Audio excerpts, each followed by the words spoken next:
ये ECO 402 की short lecture series की वीडियो है। कंप्लीट सीरीज इस चैनल के ऊपर अपलोड की जा रही है और आज की वीडियो के अंदर आपको लेसन नंबर 21 करवाया जा रहा है, जिसके मेन पॉइंट्स आपको करवाए जा रहे हैं।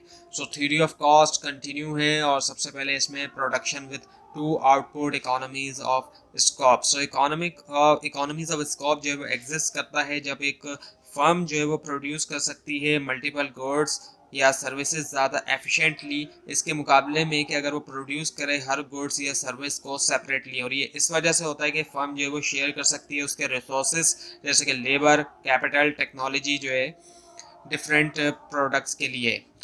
सो एग्जाम्पल की अगर बात करें सो ऐसा होता है चिकन फार्म के अंदर जहाँ पोल्ट्री और एग्स हैं, ऑटोमोबाइल कंपनी होती है जहाँ पर कार्स और ट्रक्स वगैरह बनते हैं, और यूनिवर्सिटी है जहाँ पर टीचिंग भी होती है और एक तरफ रिसर्च भी वहाँ चलती है।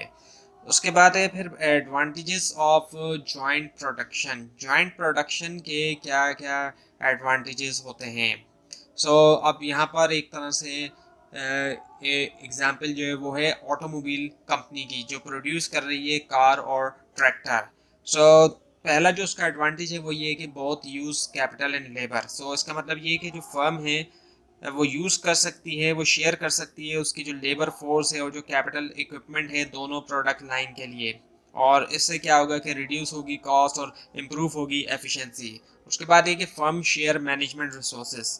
इसका मतलब ये है कि जो फर्म है वो शेयर कर सकती है उसके मैनेजमेंट को भी और जो मैनेजमेंट एक्टिव एक्सपर्टीज़ है दोनों प्रोडक्ट लाइन के लिए। और इससे क्या होगा कि एफिशिएंसी इम्प्रूव होगी और क्वालिटी भी होगी। और उसके बाद ये कि बहुत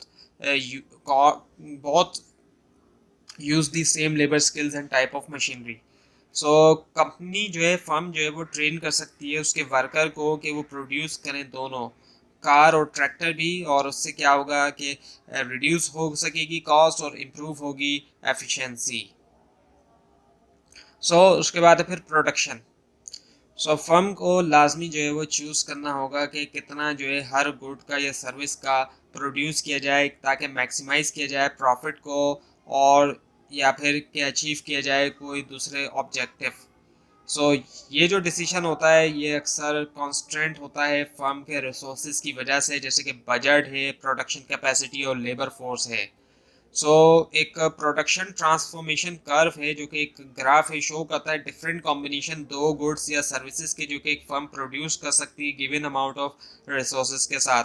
और कर्व जो है वो फॉर्म किया जाता है कनेक्ट करते हुए पॉइंट्स जो कि रिप्रेजेंट करते हैं मैक्सिमम अमाउंट जो है आउटपुट का एक गुड ऑफ वन गुड, एक गुड का जो कि प्रोड्यूस किया जा सकता है गिवन अमाउंट ऑफ रिसोर्सेज के साथ, subject to the constant that a certain amount of gold must also be produced.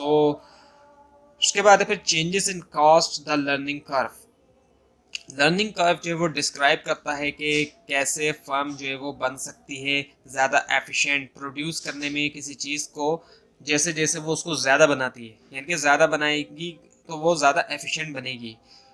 ये इस वजह से होता है कि वर्कर्स जो है वो सीखते हैं कि कैसे किया जाए जॉब को ज़्यादा क्विकली और एफिशिएंटली, और वो हासिल करते हैं ज़्यादा एक्सपीरियंस। और उससे फिर क्या होगा कि लोअर कॉस्ट होगी प्रोडक्शन की और हायर प्रॉफिट होंगे। ऑब्जर्वेशन क्या सामने आई वो ये आई कि न्यू फर्म में एक्सपीरियंस और learning curve not economies of scale, यानी कि जो नई फर्म्स हैं वो एक्सपीरियंस करती हैं लर्निंग कर्व को लेकिन इकोनॉमीज ऑफ स्केल को नहीं। ये इस वजह से होता है कि न्यू फर्म्स जो होती हैं उनके पास कम एक्सपीरियंस होता है और वो कम एफिशिएंट होती हैं ओल्डर फर्म के मुकाबले में। और उसका नतीजा ये निकलता है कि न्यू फर्म्स जो होती हैं वो टिपिकली जो है वो रिड्यूस करती हैं उनकी कॉस्ट को, लर्निंग करते हुए कि कैसे प्रोड्यूस किया जाए गुड्स या सर्विस को एफिशिएंटली।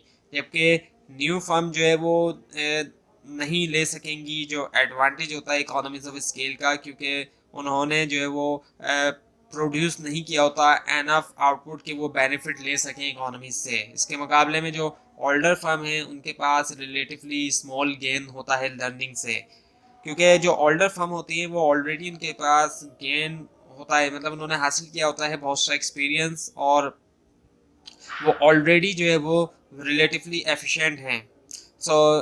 एज अ रिजल्ट ये है कि ओल्डर फर्म जो है वो रिड्यूस नहीं कर सकेंगे अपनी कॉस्ट को लर्निंग के ज़रिए कि कैसे प्रोड्यूस किया जाए गुड्स या सर्विस को ज़्यादा एफिशिएंटली। जबकि ओल्डर फर्म जो है वो ले सकेंगी एडवांटेज इकोनॉमीज ऑफ स्केल का, क्योंकि उन्होंने ऑलरेडी प्रोड्यूस किया एनफ आउटपुट कि उनको बेनिफिट मिल सके इकोनॉमीज से। सो इन जनरल जो है अगर हम बात करें तो जो लर्निंग कर्व है वो ज़्यादा इम्पोर्टेंट है न्यू फर्म्स के लिए ओल्डर के मुकाबले में, क्योंकि जो न्यू फर्म्स हैं वो टिपिकली रिड्यूस कर सकती हैं उनकी कॉस्ट को लर्निंग के ज़रिए कि कैसे प्रोड्यूस किया जाए गुड्स या सर्विस एफिशिएंटली, जबकि ओल्डर फर्म जो है वो एडवांटेज ले सकेंगी इकोनॉमीज ऑफ स्केल का, जो कि उनको हेल्प करेगा कि रिड्यूस करे वो उनके कॉस्ट को। तो ये थी आज की वीडियो। आपको अगर इस बारे में कोई कन्फ्यूजन है, क्वेश्चन है, खासतौर पे इसमें कोई मिस्टेक दिखाई दे तो ज़रूर हाईलाइट कीजिए, और इस पूरी सीरीज़ को देखने के लिए इस चैनल को सब्सक्राइब कीजिए, बेल आइकन के ऊपर क्लिक कीजिए। Thanks for watching this video and best of luck for your exams.